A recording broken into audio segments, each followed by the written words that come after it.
Good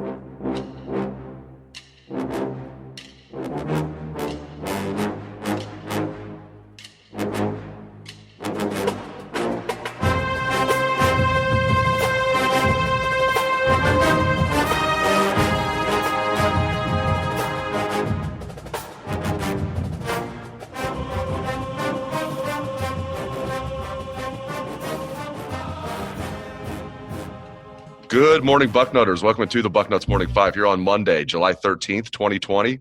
I am Dave Biddle. I am very happy to be joined by the Dean of Ohio State football recruiting, Bill Kurelic. Bill, a lot to get into today. Shockingly, it's all going to be recruiting. Good man to have on the show. We're talking a lot about recruiting. Before we get to the top targets on Ohio State's board for the 2021 class, let's get to the Elite Underclassmen Showcase that you covered here in the Columbus area on Saturday. I know Jack Sawyer was there, many other elite underclassmen. What stood out to you the most, Bill? The fact that I was actually at a camp. It was it has been a while, and I never thought, if you'd have asked me a year ago, would I not be covering any camps this summer, really, I'd have told you you're crazy. So it was actually a lot of fun actually being at a camp and watching high school kids compete, interviewing them, all that kind of thing. It was really refreshing to be at that camp on Saturday, and it was a good camp. You mentioned Jack Sawyer. He, of course, wasn't there to participate. He's not an underclassman. He's a 2021 kid going into his senior year. But my goodness, he looks great. He's in fantastic shape, 100% healthy, coming back from his knee surgery, up to close to 250 pounds and raring to go. And let's hope we have a high school season here in Ohio to see Jack Sawyer play. I'm looking forward to it, certainly.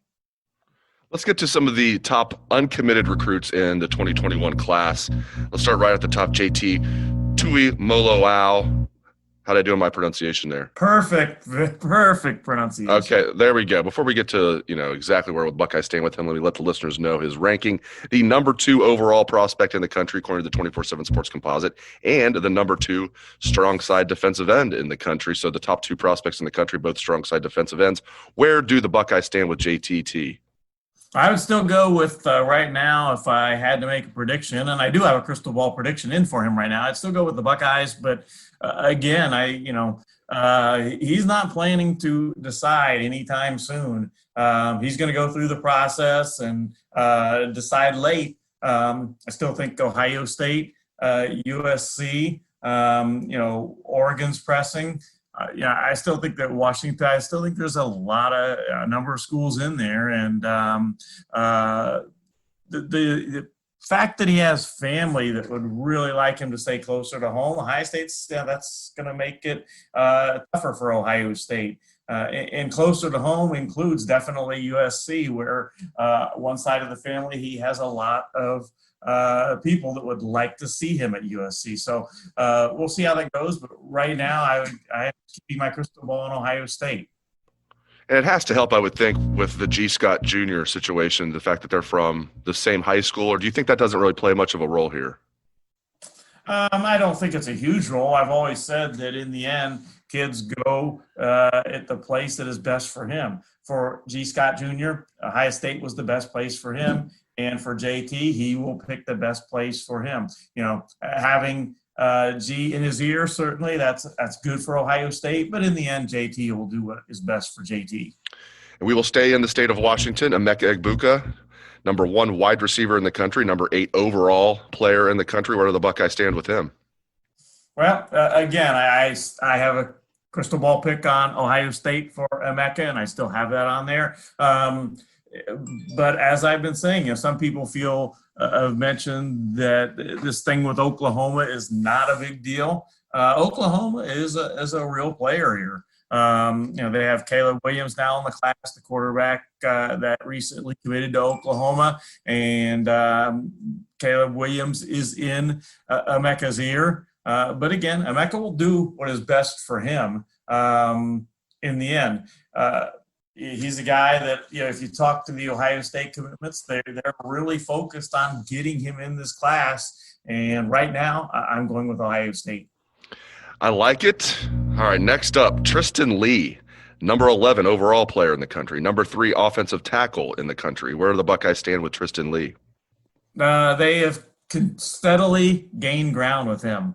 He's absolutely considering Ohio State. I think that, if I was going to make a crystal ball pick on him right now, I'd probably make it for LSU. But Ohio State is gaining ground. I think they have a realistic shot. The fact that they need him. He's a guy that they really would love to have in this class, and there's a need for him in this class. And kids, they look at the depth chart, they look at where they are really wanted, and he's really wanted at Ohio State. Buckeyes' favor. I know Rocco Spindler is also wanted by the Buckeyes, but he's also wanted by a lot of the top programs in the Midwest, maybe all of the top programs in the Midwest and more. He is the number 3 offensive guard in the country, young man out of the state of Michigan, and the number 50 overall player in the country. Where do things stand with Rocco Spindler? Is it still basically a Notre Dame Michigan battle with Ohio State kind of on the outside looking in, or what do you think is going to happen there? Well, the fact that he's not going to wait and make official visits is not in Ohio State's favor. He came out just recently and announced that he is going to announce his decision on August 8th at 6 p.m. That's a direct result of the situation with a dead period continuing to get pushed back. Now it's to the end of August, and he's not going to wait it out. He's going to make his announcement, and that was really important that Ohio State get him back on campus for an official visit, and that's not going to happen before he announces the decision now. So my crystal ball's on Notre Dame. I'm staying with that for now. I think the one school to keep in mind, though, is Michigan. And, I think it's going to be one of those 2 schools unless something that I don't expect to happen changes. So, again, right now I'm going to stay with Notre Dame for. Really quick, I want to ask you about Michigan. They started off really slow this recruiting cycle. They seem to have picked it up. What are your thoughts on the Wolverines class so far for the 2021 class? I think it's a good class. But the thing I come back to is that if you look at that class as compared to Ohio State's class, I don't think there really is much of a comparison. While Michigan has a good class going, there isn't anyone on that class of commitments for Michigan right now that Ohio State was ready to take at the time that they committed. Now, if Michigan is to land a few of the guys they have left, yeah, certainly there's some guys in there that Ohio State would have liked to have that Michigan still has a shot at. But, just player for player, Ohio State's class is clearly the better class. Yeah, it's incredible what they're doing over there, and they've even hit kind of a lull, and it's still an incredible class, and I'm sure they're going to finish strong. Talking about the Buckeyes, of course. All right, 3 more uncommitted prospects I want to ask you about, then we'll get you out of here, Dean. I know you've got about 50 stories to write. Derrick Davis Jr., the number 2 safety in the country, number 52 overall player in the country. Where do things stand with the Buckeyes and Derrick Davis Jr.? Well, I'm sure most of our readers saw over the weekend that actually on Sunday afternoon that Derrick Davis released his top 7. No surprise, Ohio State was in there. I've said all along, I think Ohio State is going to be one of his finalists. So the fact that Ohio State was in there was absolutely expected. He has a 7 of Ohio State as well as Penn State, Clemson, LSU, Pitt, USC, and Georgia. For a while, I've thought it's going to be either Ohio State or Penn State, but there's a couple schools in there I would not rule out, one of them being Clemson. But I still think in the end, he will likely end up at either Ohio State or Penn State. And this one is one I don't have a crystal ball in right now for. I really think that it's very much up in the air which way he goes. I just think that in all likelihood, it'll be either Ohio State or Penn State. I'm very intrigued by this next guy, Taiwan Malone, number 4 defensive tackle in the country, number 53 overall prospect in the country. He also plays baseball. Where do the Buckeyes stand with big Taiwan Malone? And if anybody saw recently the clips of him swinging the bat, the They're pretty darn good. I mean, he's got a nice swing. And how would you like to have a 6'3" and 300-pound cleanup hitter in your lineup? Not bad. A 300-pound guy that can move and has a nice swing, I might add. But, I would take it. I would take it for sure.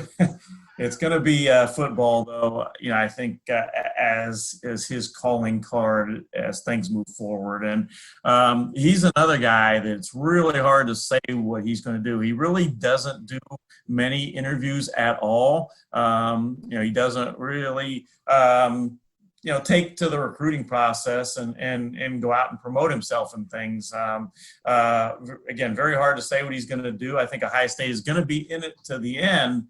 But, if you ask me right now if I would take the field or Ohio State, I'd probably go with the field at this point, just because, he's got some great options out there. But I think Ohio State's a very realistic possibility for him. And it's really hard to bet against Larry Johnson. And when I've talked to Tywone, he knows what kind of coach Larry Johnson is and what he can do for his career. So, he's a guy that certainly Ohio State could land, but anybody that says they know where he's going at this point, I think, is not being truthful.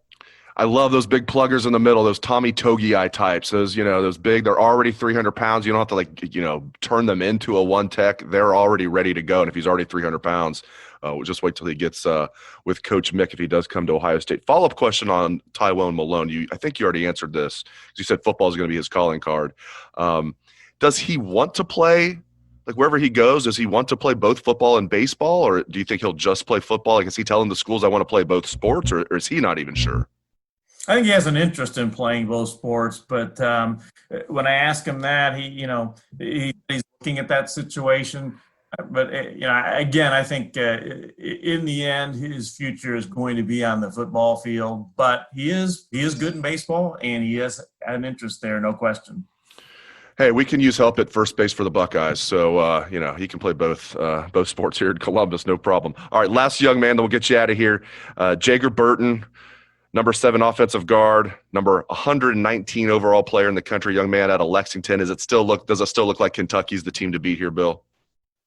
I think so, right now, but I think Ohio State, it has a realistic chance to win the battle still. I've felt for a long, long time he's either going to end up at Kentucky or Ohio State. That hasn't changed in my mind. I don't have a strong enough feeling to crystal ball him to either school right now. But if I absolutely had to pick a school right now that I think he's going to end up at, I would go with Kentucky. But again, this one that is one that Ohio State absolutely, in my opinion, can win. We'll just see what happens down the stretch. Great stuff, as always, from the Dean of Ohio State football recruiting, Bill Kurelic. Really appreciate it, Bill. If you're listening on Apple Podcasts and you like the show, leave us a 5-star review. That really helps. Shout out to our Spotify listeners. Same deal. If you like the show, give us a 5-star review. That really helps. And YouTube listeners, love you guys as well. Subscribe if you like the show. That really helps our cause as well. Thanks again to the Dean of Ohio State football recruiting, Bill Kurelic. Thank you to all the listeners out there for tuning into the show. Hope everyone has a great day. Let's hear that Buckeye swag, best damn band in the land.